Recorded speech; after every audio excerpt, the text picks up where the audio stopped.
Welcome to my channel, Better Monday Fasting. In today's video, I'll be talking about my 10th year anniversary of quitting alcohol, consuming any alcohol. Before getting started, nothing I share in this video or on the channel is medical advice. So please always do your own research before making any health-related decisions. So in April 2016, I had my last glass of wine and alcoholic beverages, and since then I did not have a drop of alcohol. And it was at the same time as I started fasting, so it's not like a consequence of fasting. It's not because I started fasting and then, little by little, get rid of the bad habit of drinking.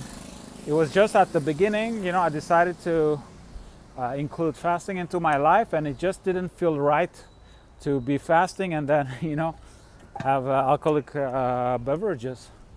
And the fascinating part, what impresses me is that, I called the cold turkey, I just quit. And since then, it's gonna be in a couple of months, 10 years that I didn't have any alcoholic beverage and didn't feel like missing anything. So it's in that sense, it's maybe it's a personality thing. I also quit. I used to smoke, and also I quit several times smoking. But I will quit okay, this is the last cigarette, and I'm done. And it wouldn't be too difficult for me. So, and when I was a smoker, I used to smoke a pack a day for 6 or 7 years. So I think I was pretty much addicted to nicotine. So the most challenging part with quitting alcohol wasn't withdrawals or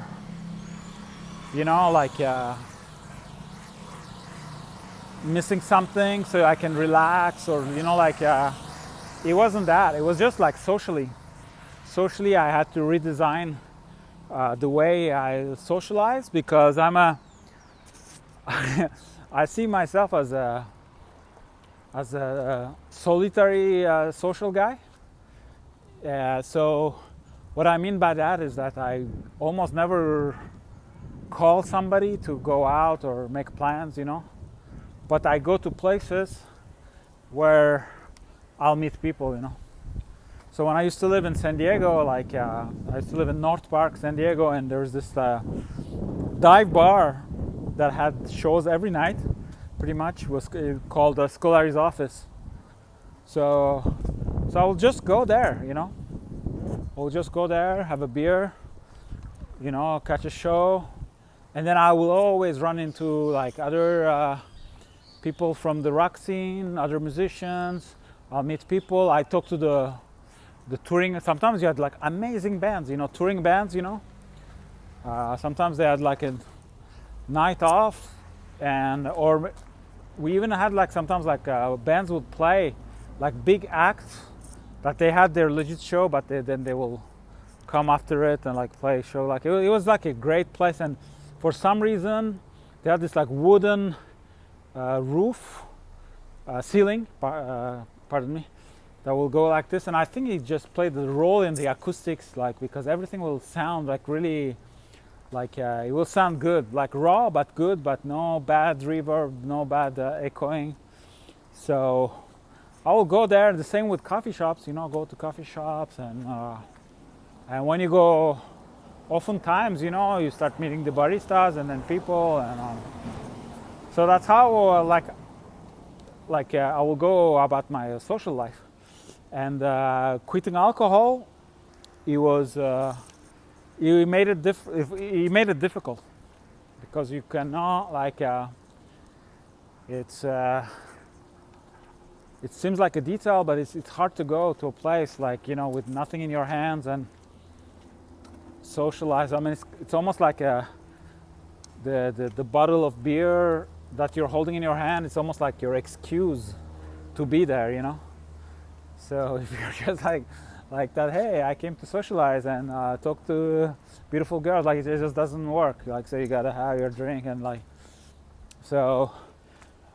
And then I went even a step further.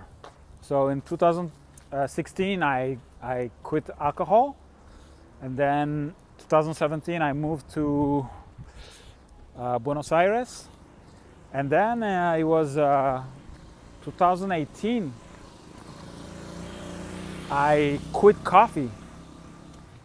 I quit coffee. I mean, with fasting and cleansing my system, I don't know. Like I started, like, I used to drink with my last 9 to 5 job in Switzerland. I used to drink between 8 to 10 cups a day. So I was highly addicted to coffee. And then with fasting, the way I perceive it, like, I might be right, I might be wrong, but you know, I think I was able to generate the same type of energy, but in a sustainable way. So then my need for coffee kind of like dropped. And at one point I had a kit. Since I went to, my plan going to Buenos Aires was to open a coffee shop. So I had my kit of V60 and you know, the balance and everything, like to weight my coffee and all that. And so yeah, little by little, like, I reduced like the amount of coffee I will have, and at one point I will just have one brew. So that was my moment of today. I will have a brew. And at one point I quit coffee. I was just like, yeah, I'm gonna quit coffee. And it was a big step in my fasting journey. It was once I quit coffee, I felt better in terms, like, for like the whole digestion thing. It was like it was a breakthrough for me. So then I was just like, oh, this is maybe better for me that way. And then I didn't drink a drip of coffee until 2024, when I my first visit to Asunción. And it was September, I think it was 14th of September, if I'm not mistaken. No, 14th of, no, it cannot be. No, 14th of April 14th or 11th. There was the Megadeth show here in Asunción, and I was so excited, like, to see Megadeth in Latin America. And you know, I was just, you know, looking forward to it and stuff. And just before going to the show, I was like, you know what, I'm gonna have a V60. So I had coffee. It was Urbano Cafe. I went there and I had the V60. And I enjoyed it and stuff. Like, I was all like, you know. Then I went to see the show, and then now I'm back drinking coffee. But yeah, I have two brews a day. That's pretty much. So I still keep an eye on, you know, not being addicted again. So I'll do my first. So, you know, I have a certain routine. Like, I wake up, I do a health session, then a work session, then a music session, then I go to the gym, grounding, sauna. And usually after the sauna, I go to another co-working, and that's when I have my first coffee of the day. And I usually have like 2 brews, and yeah, try to get at least like 2.5-3 hours of work done that way. And then I'll go home and have cook my meal. And so I'm keeping an eye to not be addicted again, because I remember, you know, when I was drinking those like 8 to 10 cups, I was the type of person that was like, you know, don't talk to me in the morning until I have my first cup of coffee, you know. And then the first cup of coffee was just to feel okay, and then all the 8 to 10 coffees was just like to, yeah, it will give me a little buzz. I will focus a little bit better, but then it will be gone. So really like a coffee junkie, you know. It's just you're drinking just to feel okay. So I don't want to fall into that anymore. So like that's why I take pride to, you know, get a lot done before having my first cup of coffee. So that way I know that I don't rely on coffee to work, to play music, to go to the gym, go to the sauna. And it's more like, you know, I do all that, and I'm fasting while I'm doing all that. So when it starts like, you know, like start getting a little hungry, maybe a little like bit less energy, that's when I kick in with the coffee. And I have a technique for the coffee. Like I have a thermos, so they brew my V60 inside the thermos, and I take little sips. So the coffee stays warm and delicious, and then I maintain the mental stimulation, so I don't peak or crash, you know. So that's the problem. That's why I don't drink espresso drinks, because espresso, in order to enjoy it, you have to drink it fast, because then it loses all its flavors, and which is not the case with the drip coffee. On the contrary, when it starts losing a little bit of temperature, it gives usually tastes better. So at least it gives another view on another perspective on the coffee you're drinking. And so yeah, like with the alcohol, I was in terms of social life, it was difficult. And also, like I used to be, my last job in the US, I used to manage a Mexican restaurant, and my boss like helped me to pass a certificate to be a tequila expert, and we're selling like high-end tequila. And so I was like, the name is tequilier, it's like a sommelier, but for tequila. And that part, like the tasting part and trying to get the different notes and all that I was really into it, you know. I was really into it, like tasting. The same with wine and wine pairing, like all that stuff is very interesting to me. So when I quit alcohol, I was missing the culinary part, you know. And with coffee, since I'm back to coffee, especially with specialty coffee brewed in a V60, I'm finding that, and it really makes my day. Like the way I see like different beans, it's different brews. Like I always perceive them as a guitar chord, you know. You know how guitar chords, I mean, some of them are minor, some of them are major, and they tell you more than one thing, because there are more than one note, you know. And with coffee, I have the same, and like one of my greatest pleasure in life now, it's to have the coffee and locate that in the spectrum of what it does to me emotionally and taste wise, and it's really, and I do things like really geeky things, like now, you know, we're getting good beans, so I will be following, you know, like when did you toast it, no, like, and then there's one coffee shop, they toast their own beans, so he will tell me.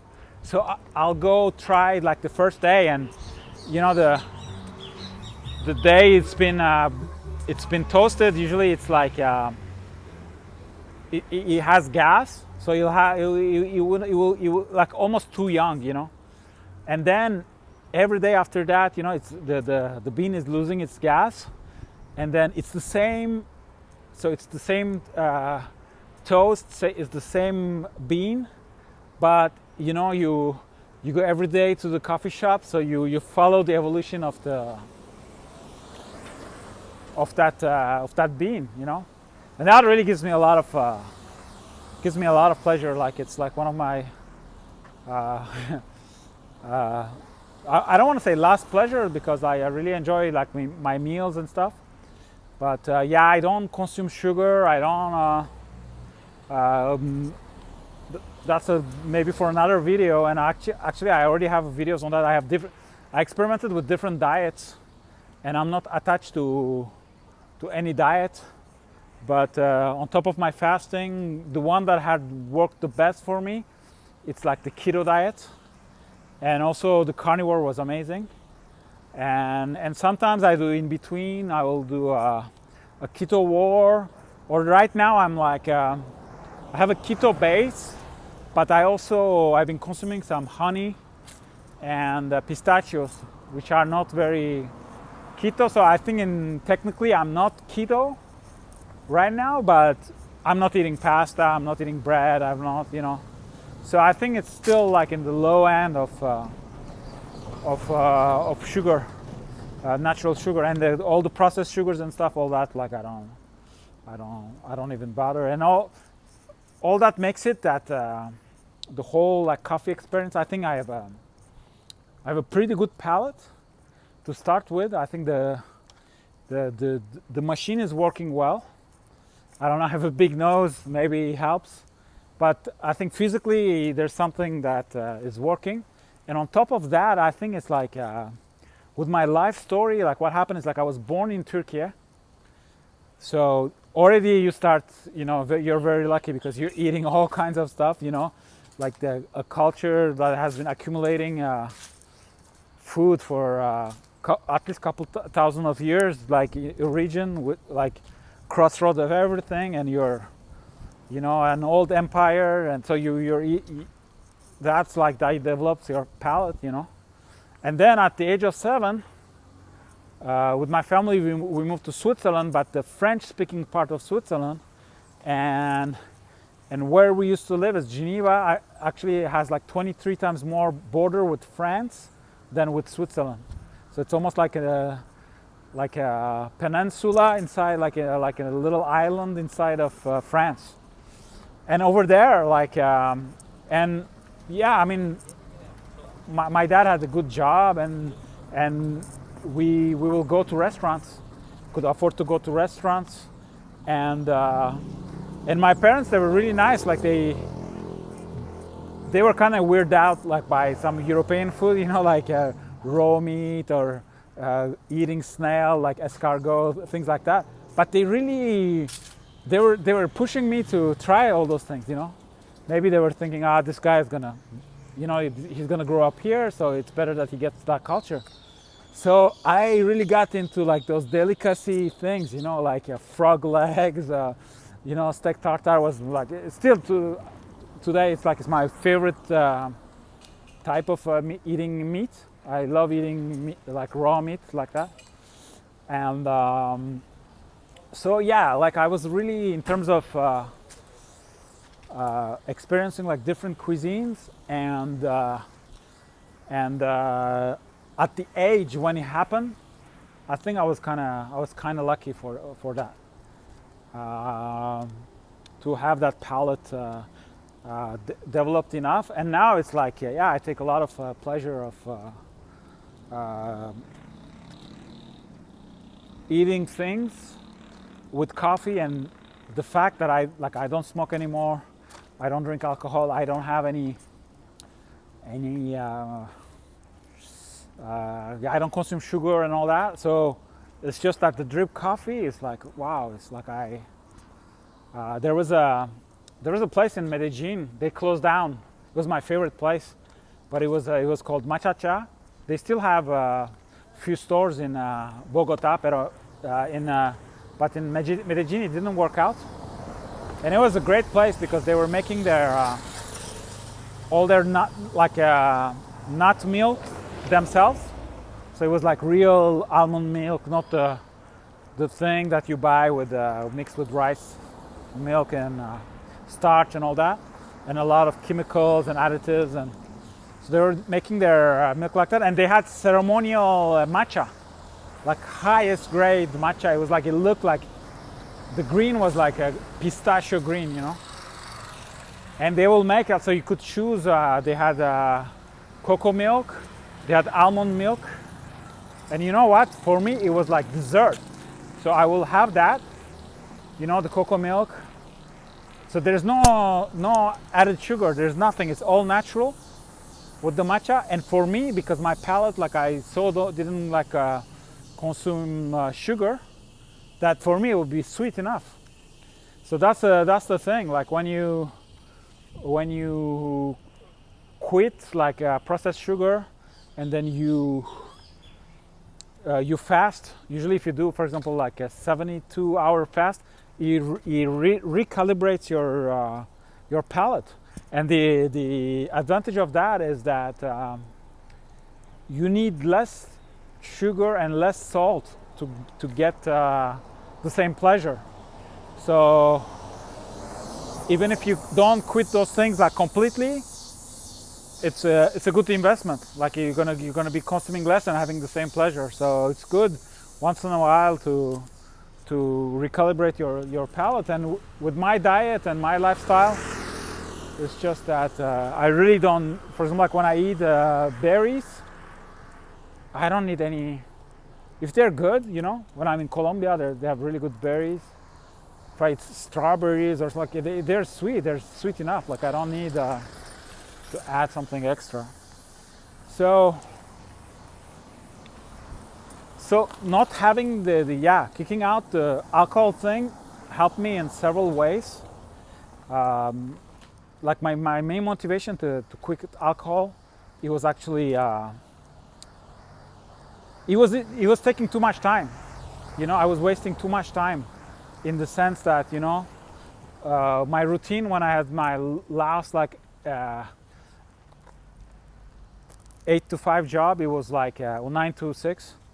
It was like, in Europe it's well accepted to drink, but I will never drink alone or with coworkers. I will only drink when my boss was there, and so because I didn't want they see you at a table somewhere like lunch break and you're like drinking, but if I'm with the boss, well, it's like, if he's drinking too, then so it will be like a glass of wine or something.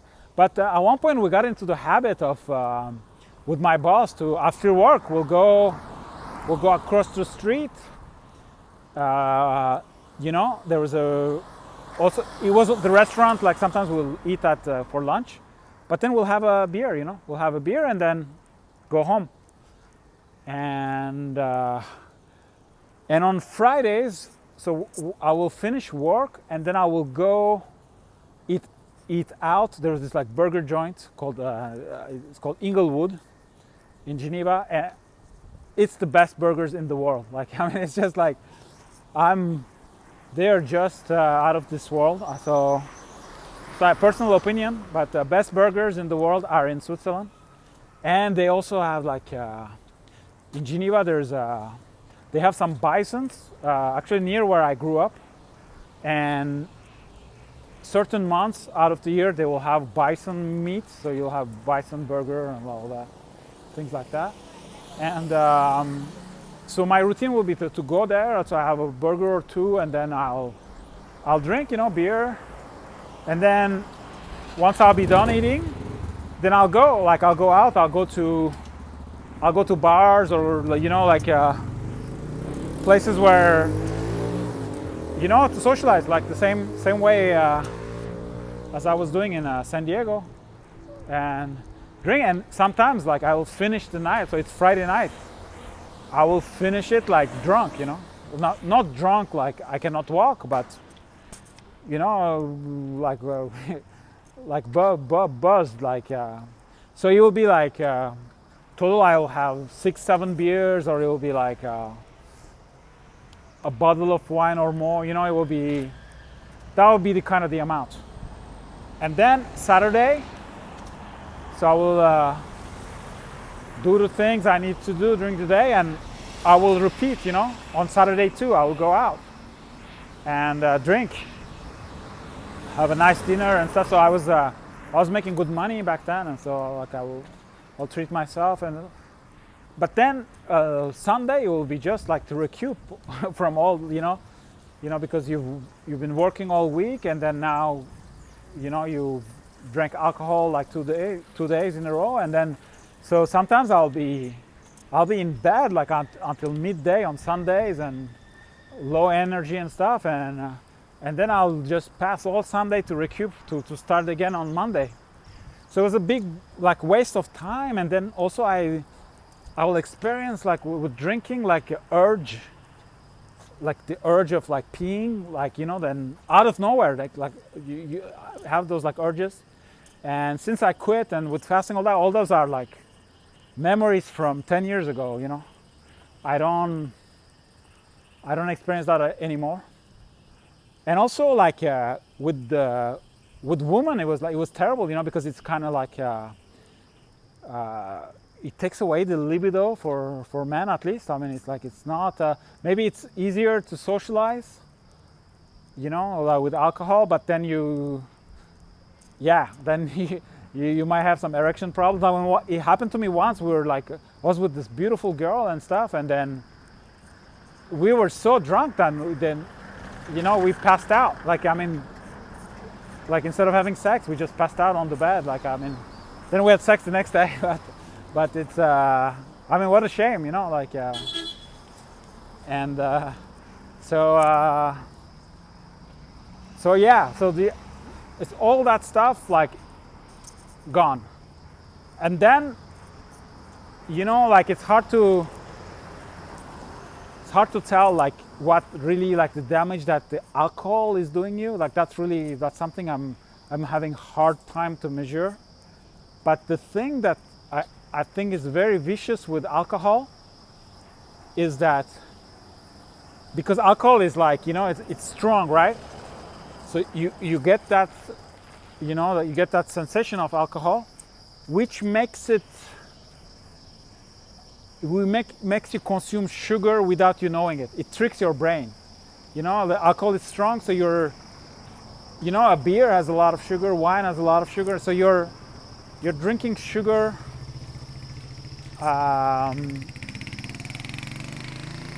without, you know, noticing that you're drinking sugar. And that's also like, you know, when they say alcohol is bad for the liver and stuff, like I'm wondering like how much of it is like the alcohol itself and how much of it is sugar, because then with a lot of sugar you have to process, and so it's gonna, you know, you're gonna go on the path of the fatty liver and all that. And so I'm really glad that I was, you know, like by kicking out the alcohol thing, I also kicked out the you know, lowered the sugar consumption. And then with the whole fasting journey, I started quitting other things. Like I said, I had the coffee break of I don't know how many years, like 6 years or so, 8 years or so I didn't drink coffee. Then I quit for a good part, like the cosmetics, you know, quit cosmetics. Later on I quit like using toilet paper. I think that's I think toilet paper, it's not good for two reasons. Like one, to bleach the toilet paper, I think they use a lot of chemicals, and when you put that on your anus, it's, you know, you're absorbing. I mean, like your anus is like it's part of your digestive system, so you're absorbing all that stuff, and then in the feces, you know, I mean, there's a reason why you're getting out of your body, because it's all like toxic stuff. And I don't know if it's good, because when you clean yourself with toilet paper, there's always going to be some like feces material that is going to stay, you know.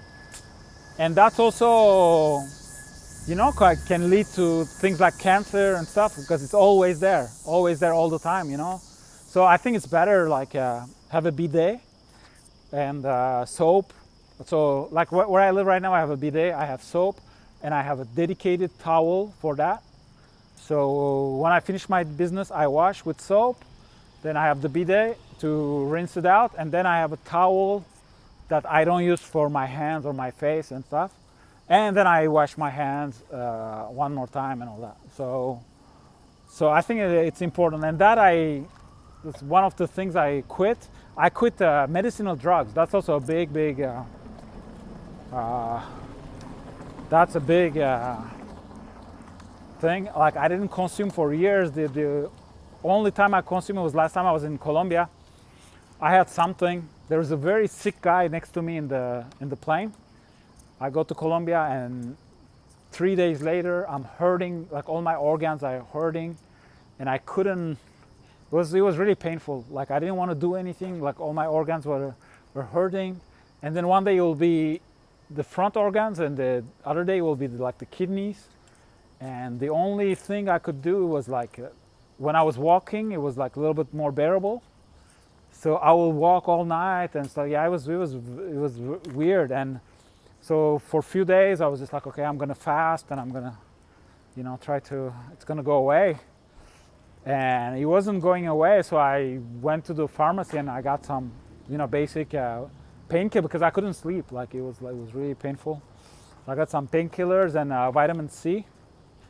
One couple days like that, and then I was just like, man, like the last thing I want to do is like go to the doctor. Like I feel like when I go to the doctor, then you keep going to the doctor, And so I, at all costs, like I avoid to go to the doctor. And but I booked an appointment. It was like I think it was on Wednesday. The thing started on Friday, and then I bite the bullet until following Wednesday. And on Wednesday I was just like, no, I need to see someone. So I booked an appointment for Friday. But on Thursday I was feeling better. And on Friday morning I called them and I was like, is that okay if I cancel? And they were like, okay. And then I was I was back to normal.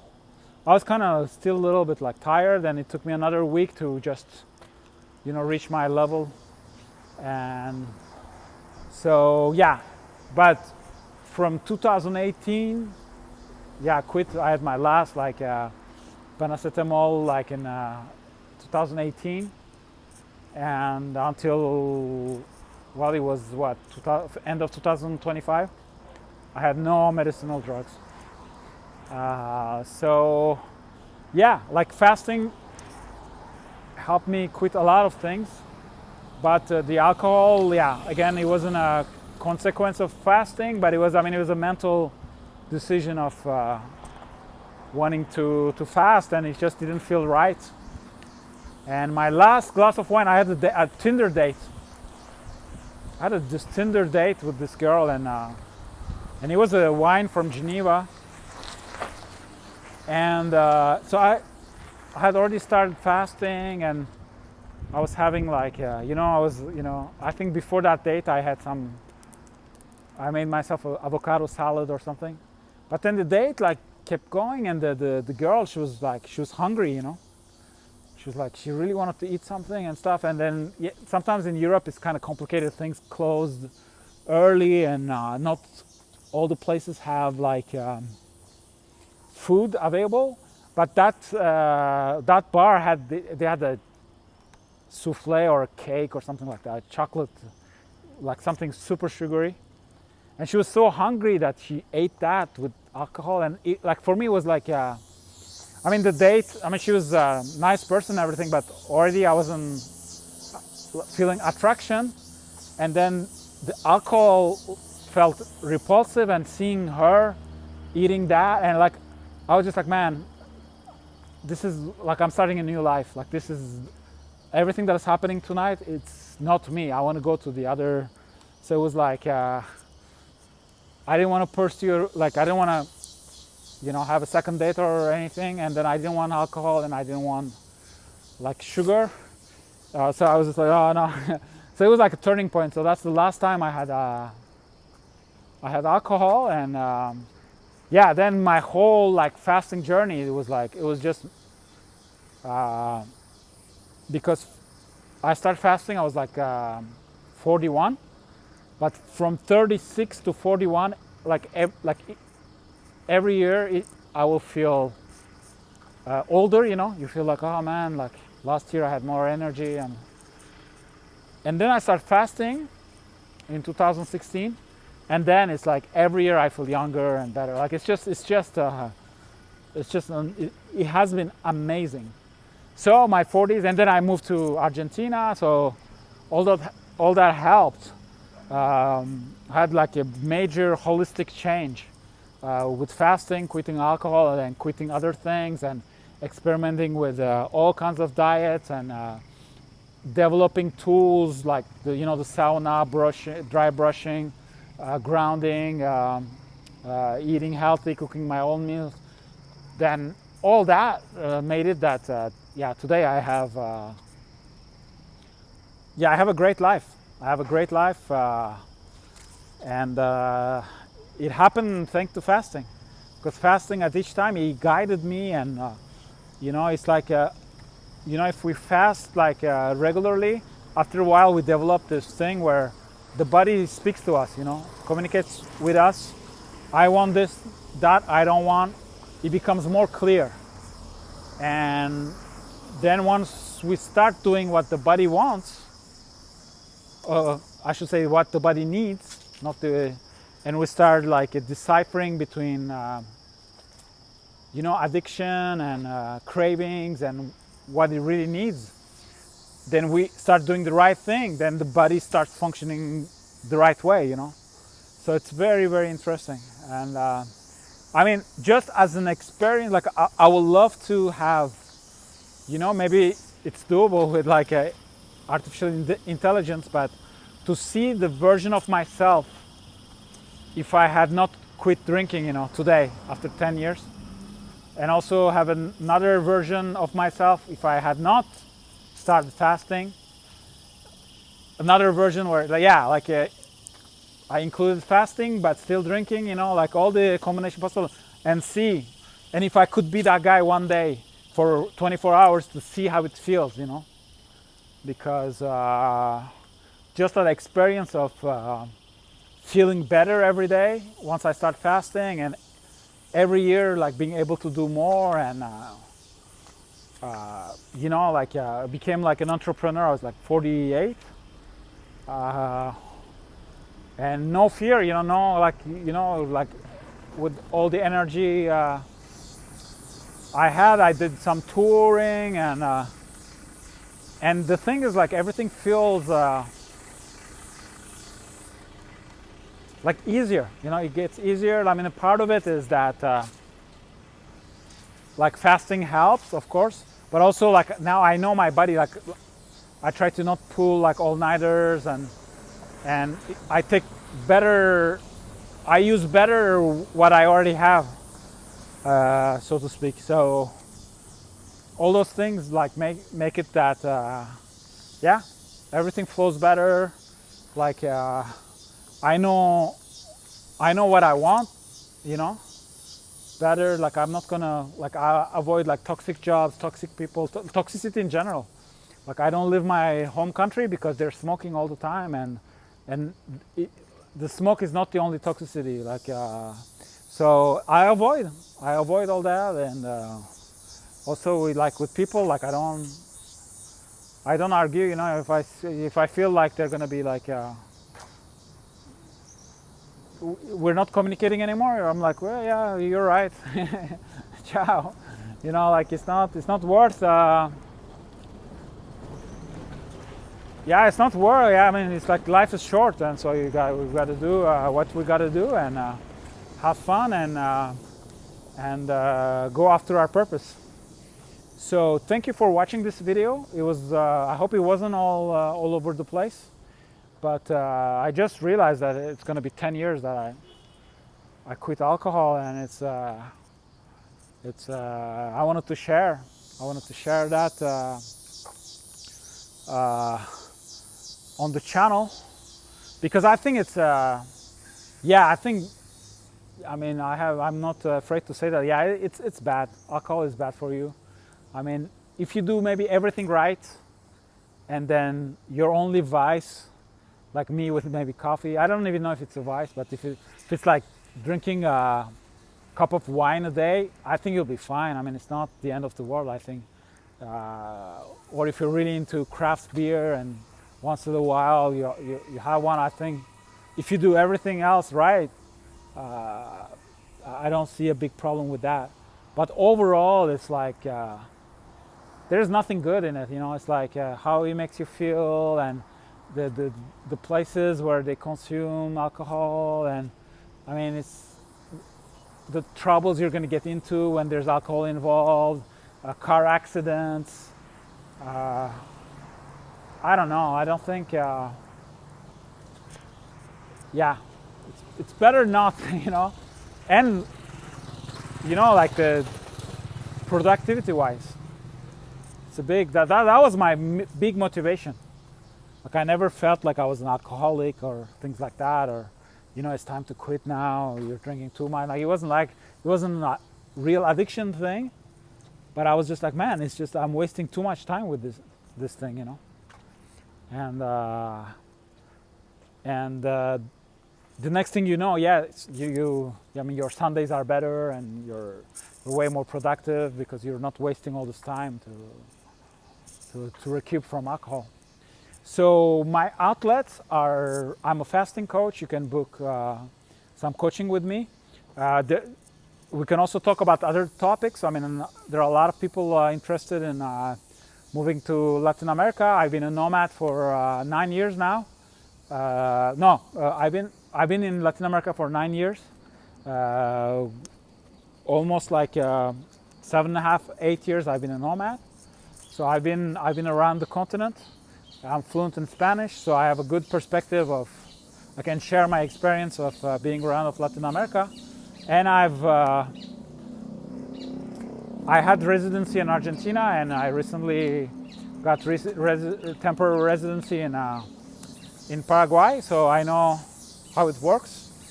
Then I started investing in real estate in Paraguay. That's also something I can share.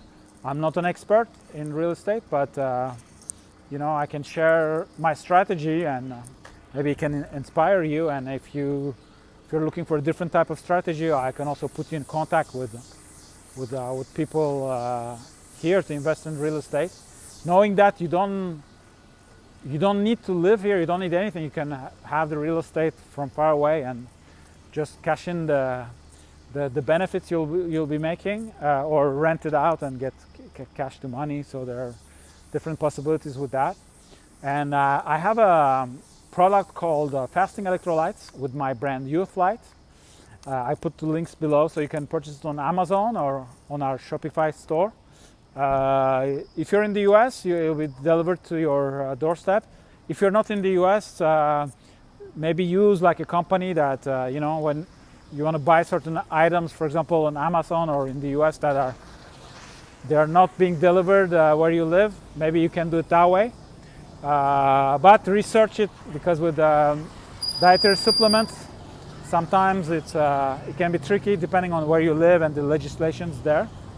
Last but not least, I'm a musician. I played in various bands and produced original music since I'm 14 years old, and today I'm 50. And my current music project, it's called Black Sea Storm. I also put the links below, and I also played in other bands in the US and in Switzerland. So I put all the links below if you're interested in checking out my music. And thank you for watching this video, and I hope it will be helpful, and I'll see you in the next video or another video on the channel.